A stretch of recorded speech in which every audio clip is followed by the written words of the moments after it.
Hello दोस्तों। तो आज हम यूपीएससी के सिलेबस के बारे में जानेंगे कि यूपीएससी में कितने पेपर होते हैं, उनमें क्या क्या सब्जेक्ट्स हमें पढ़ने होते हैं, क्या क्या टॉपिक्स होते हैं, उन सबको आज हम विस्तार से जानेंगे। तो शुरुआत करते हैं। यूपीएससी में आपको सबसे पहले होती है आपकी प्रारंभिक परीक्षा, जो कि आपकी एमसीक्यू पर आधारित होती है। इसमें आपके 2 पेपर्स होते हैं। पहला होता है आपका जीएस का पेपर, यानी कि सामान्य ज्ञान का पेपर। ये पेपर 200 नंबर का होता है। इसमें 100 क्वेश्चन होते हैं। आपको 2 घंटे का समय मिलता है और इसमें ऋणात्मक अंक 1/3 होते हैं, यानी कि आपके अगर एक उत्तर गलत होता है तो आपके 1/3 अंक काटे जाते हैं। इसका मतलब ये होता है कि जब आपके 3 गलत प्रश्न हो जाएंगे तो आपके एक जो सही आंसर आपने दिया है उसका नंबर काट लिया जाएगा। यानी कि अगर आपने 3 क्वेश्चंस गलत किए हैं तो आपके एक सही क्वेश्चन का आंसर भी काट दिया जाएगा। इसे नेगेटिव मार्किंग कहते हैं। दूसरा होता है हमारा सीसेट का पेपर, यानी कि ये क्वालिफाइंग पेपर होता है। इसमें आपको मतलब कि इसके मार्क्स आपकी जो प्रीलिम्स की जो मेरिट लिस्ट होती है उसमें शामिल नहीं होते। ये भी 200 अंक का होता है। इसमें 80% होते हैं। समय भी 2 घंटे होता है और ऋणात्मक अंक भी 1/3 ही होते हैं। लेकिन इसमें हमें 33% ही मार्क्स लाने होते हैं, यानी कि सिर्फ क्वालिफाई करना है तो उस पर इतना ज़्यादा ध्यान देने की ज़रूरत नहीं होती। बट हाँ, ये नहीं कि सिर्फ क्वालिफाइंग है तो हम इसे छोड़ देंगे, नहीं, इसे भी साथ ही तैयार करना है। उसके बाद आता है मुख्य परीक्षा। मुख्य परीक्षा में सबसे पहले तो पहला प्रश्न पत्र होता है। ये प्रश्न पत्र भी क्वालिफाइंग होता है, यानी कि इसके भी नंबर आपकी जो मेरिट लिस्ट होती है उसमें शामिल नहीं होते। इसमें से आप हमारे संविधान की जो 8वीं अनुसूची है उसमें शामिल कोई भी भाषा, हिंदी, अंग्रेजी, तमिल, संस्कृत, किसी को भी आप चयन कर सकते हैं। वो आपका अपना मत होगा कि आप किसे चुनेंगे। ये भी 200 नंबर का होता है। 3 घंटे का समय होता है। उसमें आपको 25% अंक लाने होते हैं। दूसरा होता है अंग्रेजी भाषा का। ये भी 3 घंटे का होता है। इसमें भी 300 अंक होते हैं और क्वालिफाइंग पेपर ही होता है। इसमें भी आपको 25% अंक लाने होते हैं। इसके बाद आते हैं मुख्य परीक्षा के वे विषय जो आपकी मेरिट लिस्ट में शामिल होते हैं, यानी कि जिनके बेसिस पर आपको आगे नंबर मिलते हैं, आपकी पोस्ट मिलती है, वो होते हैं मेरिट लिस्ट वाले जो पेपर्स होते हैं। उसमें सबसे पहला पेपर आता है, ये निबंध का पेपर होता है। प्रश्न पत्र 1 इसे निबंध का पेपर होता है। ये वाला जो है ये निबंध का है। इसमें 3 घंटे का समय होता है और आपको 250 अंक दिए जाते हैं। ठीक है। इसके बाद प्रश्न पत्र 2 होता है जो सामान्य अध्ययन का पहला प्रश्न होता है। ये 250 अंक का होता है। उसमें 3 घंटे का समय दिया जाता है। तो जो प्रश्न पत्र 1 है इसके बारे में हम जानते हैं।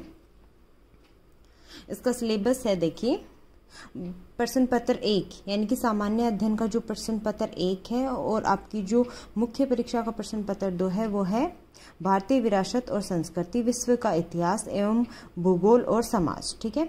इसमें आपको ये देखिए भारतीय संस्कृति और प्राचीन कला के बारे में, आधुनिक कला के बारे में जानना होता है और 18वीं सदी से लेकर मध्य भारत से लेकर वर्तमान समय तक का आधुनिक भारत का इतिहास और उसकी घटनाएं, स्वतंत्रता संग्राम, इसके विभिन्न चरण, योगदान, स्वतंत्रता के पश्चात देश के अंदर एकीकरण कैसे हुआ, देश का पुनर्गठन कैसे हुआ, वो सभी घटनाएं, विश्व के इतिहास में 18वीं सदी के बाद की घटनाएं, औद्योगिक क्रांति, विश्व युद्ध, राष्ट्रीय सीमाओं का पुनः सीमांकन और जो राजनीतिक दर्शन, समाजवाद इत्यादि है वो सब, भारतीय समाज की मुख्य विशेषताएं और भारत की विविधता के बारे में जानना होता है। उसके बाद आती है महिलाओं की भूमिका और महिला संगठन, जनसंख्या संबंधी मुद्दे, गरीबी, विकासात्मक विषय इत्यादि शामिल होते हैं। उसके बाद आता है भारतीय समाज पर भूमंडलीकरण का क्या प्रभाव पड़ा है, वो आता है। उसके बाद आता है आपका सामाजिक सशक्तिकरण, संप्रदायवाद, क्षेत्रवाद, धर्मनिरपेक्षता। उसके बाद आता है भारत का भूगोल और विश्व का भूगोल, इसकी महत्वपूर्ण जो विशेषताएं हैं वो आती हैं। इसके बाद आप देखिए विश्व भर में प्राकृतिक संसाधनों का वितरण, दक्षिण एशिया, भारतीय उपमहाद्वीप को शामिल करते हुए जितनी भी हैं वो सब। उसके बाद आपको भूकंप, सुनामी, ज्वालामुखी, हलचल, चक्रवात इत्यादि जो महत्वपूर्ण घटनाएं हैं वो सब आपको इसमें आपके क्वेश्चन पेपर में आते हैं। उसके बाद हम चलते हैं आगे, जो आपका सामान्य अध्ययन का प्रश्न पत्र 2 होता है, ये भी 250 नंबर का होता है। इसका समय भी 3 घंटे का होता है। आइए हम इसके सिलेबस के बारे में जानते हैं। तो इसमें बेसिकली होता क्या है, आपका शासन व्यवस्था, संविधान, शासन प्रणाली, सामाजिक न्याय और अंतर्राष्ट्रीय संबंध, यानी कि आपकी जो पॉलिटी होती है, जो IR होता है, और जो आपका सामाजिक न्याय, सोशल जस्टिस होता है, वो इस पेपर में आते हैं। तो भारत के संविधान मतलब उसका ऐतिहासिक आधार, उसका विकास कैसे हुआ, उन सब की विशेषताएं, संघ राज्य के कार्य, उत्तरदायित्व, उनकी शक्तियों का पृथक्करण इत्यादि। ठीक है। फिर आता है भारतीय संविधान की योजना और अन्य देशों के साथ तुलना। फिर आता है संसद और राज्य विधायिका, संरचनात्मक कार्य, संचालन शक्तियां, विशेषाधिकार इत्यादि। कार्यपालिका और न्यायपालिका की संरचना, संगठन, कार्य। फिर जनसंख्या प्रतिनिधित्व अधिनियम जो है 1950 वाला, वो आता है। फिर भारतीय संविधान के पदों पर नियुक्ति और विभिन्न संवैधानिक निकायों की शक्तियां, कार्य, संवैधानिक विनियामक और विभिन्न अर्धन्यायिक निकाय। ठीक है।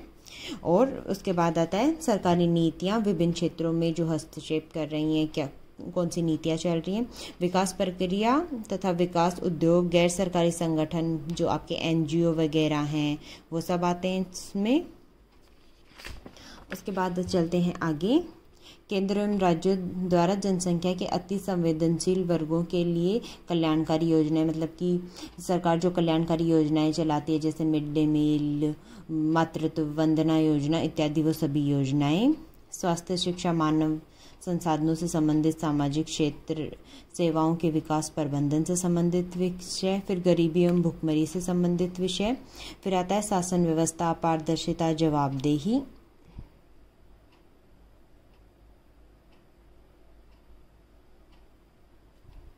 फिर आता है लोकतंत्र में सिविल सेवाओं की भूमिका, भारत और उसके पड़ोसी देश, ये IR के विषय आ जाते हैं। द्विपक्षीय, क्षेत्रीय और वैश्विक समूह और उनके साथ भारत का संबंध, भारत के हितों पर विकास और विकासशील देशों की नीतियां और महत्वपूर्ण अंतर्राष्ट्रीय संस्थाएं, उनके मत और जो अध्यादेश होते हैं, जो कन्वेंशन होते हैं, वो सब। उसके बाद चलते हैं हम अपनी अगले प्रश्न पत्र की ओर, वो है प्रश्न पत्र संख्या 3।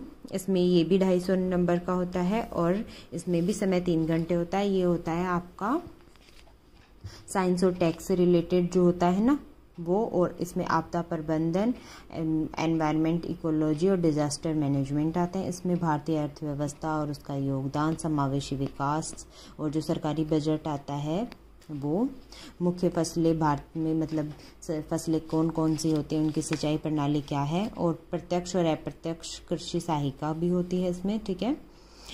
भारत के खाद्य प्रसंस्करण एवं संबंधित उद्योग, भारत में भूमि सुधार, उदारीकरण पर अर्थव्यवस्था का प्रभाव।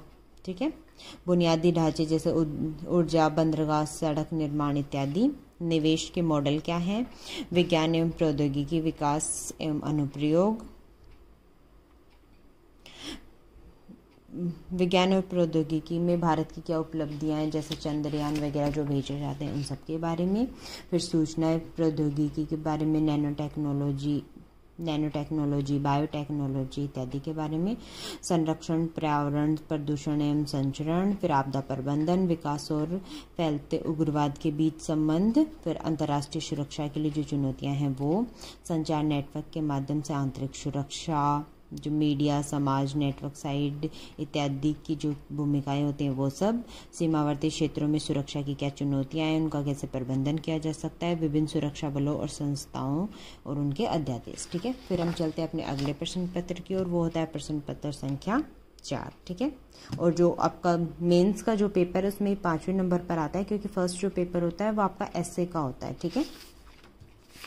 तो ये चलते हैं, ये होता है आपका एथिक्स का पेपर, यानी कि नीति शास्त्र का पेपर। ठीक है। इसमें आपको ये देखिए, नीति शास्त्र और मानवीय सहसंबंध, मानवीय क्रियाकलापों, इनके सार तत्व।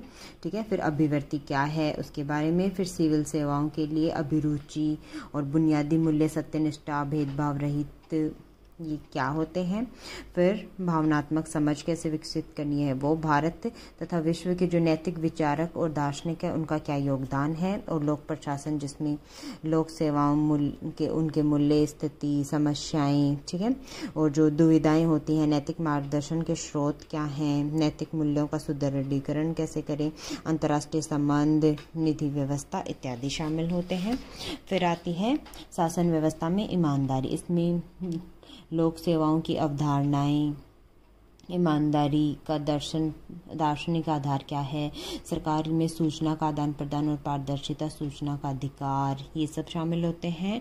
और इनके अलावा केस स्टडीज शामिल होती हैं, ठीक है। तो ये हो गया हमारा मुख्य परीक्षा का जो सिलेबस था वो। इसके बाद होता है आपका इंटरव्यू, जो आपका 275 नंबर का होता है, लेकिन ये तभी होगा जब आप मेंस जो है वो क्वालिफाइंग करेंगे। अब हम चलते हैं प्रारंभिक जो परीक्षा है यानी कि जो प्री है उसकी सिलेबस की ओर। तो ये देखिए, उसमें आपका जो पहला पेपर होता है जिसके आधार पर आपको मार्क्स मिलते हैं, आपकी मेरिट आती है, आपकी कट ऑफ आती है, वो ये होता है सामान्य अध्ययन यानी कि जनरल स्टडीज़ का पेपर। इसमें आपके आते हैं राष्ट्रीय और अंतर्राष्ट्रीय महत्व की समसामयिक घटनाएं, भारत का इतिहास और भारतीय राष्ट्रीय आंदोलन, भारत और विश्व का भूगोल, भारत एवं विश्व का प्राकृतिक, सामाजिक और आर्थिक भूगोल क्या है वो। फिर आते हैं भारतीय राजतंत्र और शासन, संविधान, राजनीतिक प्रणाली, पंचायती राज, लोक नीति, अधिकार संबंधी मुद्दे आदि। उसके बाद चलते हैं आर्थिक और सामाजिक विकास, सतत विकास, गरीबी, समावेशी जनसांख्यिकी, सामाजिक क्षेत्र में की गई पहले आदि, ठीक है। उसके बाद आते हैं पर्यावरण और पारिस्थितिकी, जैव विविधता और जलवायु परिवर्तन संबंधी मुद्दे जिनके लिए विषयगत विशेषताएं आवश्यक नहीं होती। यानी कि मतलब ये आपको नॉर्मल जो करंट अफेयर में जो आ रहा है वो, और जो बेसिक नॉलेज है सिर्फ उतना ही पढ़ना है आपको, इसमें बहुत ज़्यादा पढ़ने की ज़रूरत नहीं है। ये सिलेबस में साफ साफ लिखा गया है। इसमें सामान्य विज्ञान भी शामिल होता है, और इसके साथ आप जो करंट अफेयर होता है वो इन सब में जो करंट में जो न्यूज़ होती है वो आपको मतलब आपका बेसिक क्लियर होगा। उसके बाद आप जो करंट की न्यूज़ है उन्हें ऐड ऑन करेंगे तभी आप इसे क्वालिफाइंग कर पाएंगे आप।